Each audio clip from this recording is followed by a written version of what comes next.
आज दुकान रो पुराई चॉकलेट खाइबी भारी मजा लागिबो। हेले बो कोन आनिया पे कहिथिले मु भूली गली तो। हाँ मन पड़िला 3 बोतल आलू 2 दर्जन तेल आउ कौन हाँ 1 लिटर अंडा। नहीं अंडा माप तो लिटर रे हुएनी आलू तो लिटर रे आसे ताले अंडा माप केजी रे आसुथिबो।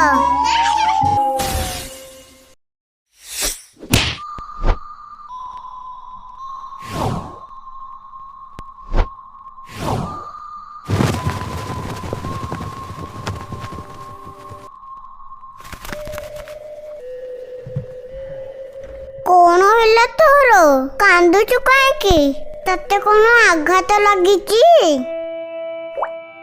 तो मम्मी कौथी अच्छे सी कौन आसी नहांती मु जते बेले पड़ी जाए मो मम्मी तो मत उठेबा पाए सांगे सांगे आसंती तो मम्मी कुआडे गला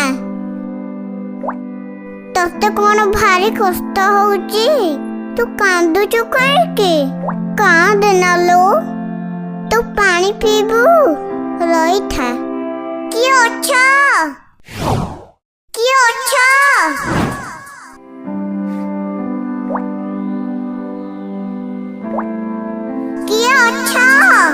पानी टिका दिया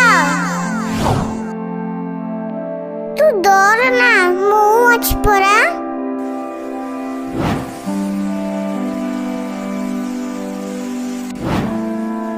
जाऊची तते नहीं कि आम घर को जीबी आउ तते पानी देबी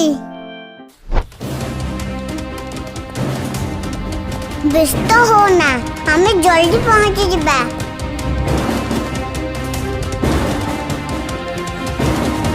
आउ अल्प बात रहिला कहाँ दिन लो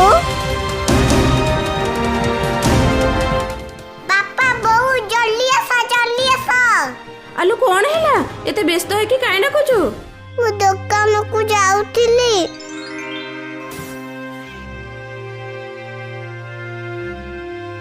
किए अच्छा पानी टिका दिया तते नहीं कि आम घर को जीबी आउ तते पानी देबी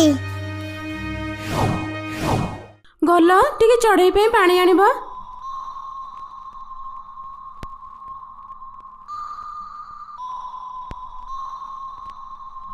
अरे ये तो पानी पीऊनी बोधे मरीगला ना कौन।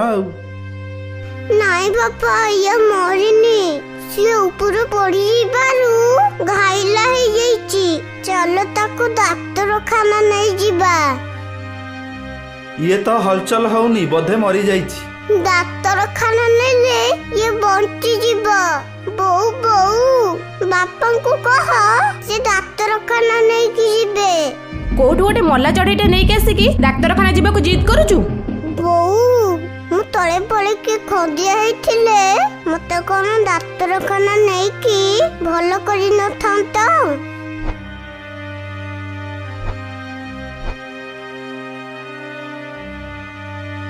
बापा को कहो जिबे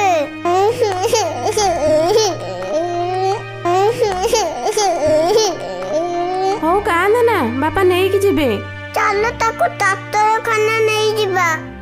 से कांदुची नहीं कि जाऊ ना पिलाटा बुझी जाऊ। हौ प्रियंका चल जिबा। बापा जल्दी गाड़ी चलाओ।